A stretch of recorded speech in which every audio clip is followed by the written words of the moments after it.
दुख में सुमरन सब करें, सुख में करे ना कोई। जो सुख में सुमरन करे तो दुख काहे को होए। दुख में, परेशानी में, तकलीफ में हर कोई राम राम अल्लाह अल्लाह गॉड गॉड करता है। अगर आप सुख शांति में मालिक को याद कर लें तो आपको कोई दुख दर्द परेशानी आ ही नहीं सकती। उदाहरण के तौर पे पढ़ने वाले बच्चे जब पेपर नजदीक होते हैं, वाह क्या भगवान के भक्त बन जाते हैं। प्रभु मैं तुझे लड्डू चढ़ाऊंगा, तुझे हलवा चढ़ाऊंगा, तुझे पैसे चढ़ाऊंगा और बदले में रात को पेपर दिखा जाना जो कल को आएगा। क्या कमाल है।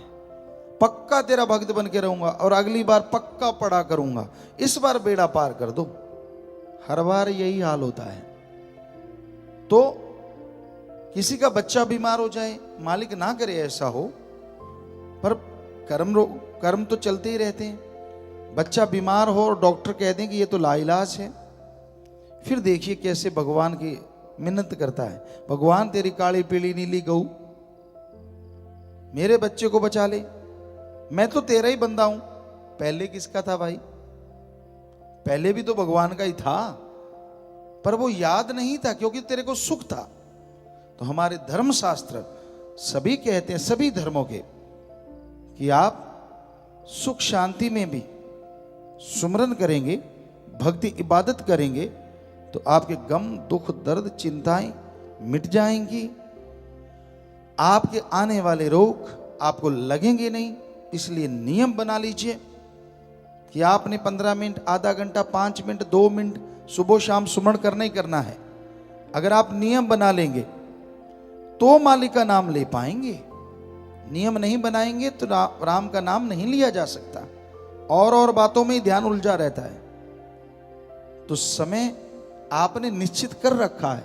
सुबह सवेरे उठते हो, रफा हस्त दौड़ के जाते हो, चाय पानी नाश्ता लेते हो, अभी खा के हटते हो, दोपहर के खाने का फिक्र पहले हो जाता है, यार फलां जगह जाना है, कोई इंतजाम, फिर शाम का खाना। तो ये सारा कुछ आपका नियम है।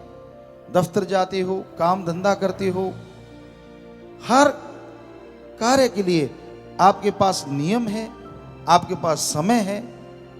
पर इस समय में प्रभु के नाम का, अल्लाह मालिक की भक्ति का कोई समय निश्चित ही नहीं है कि आप किस टाइम पे मालिक का नाम लिया करेंगे।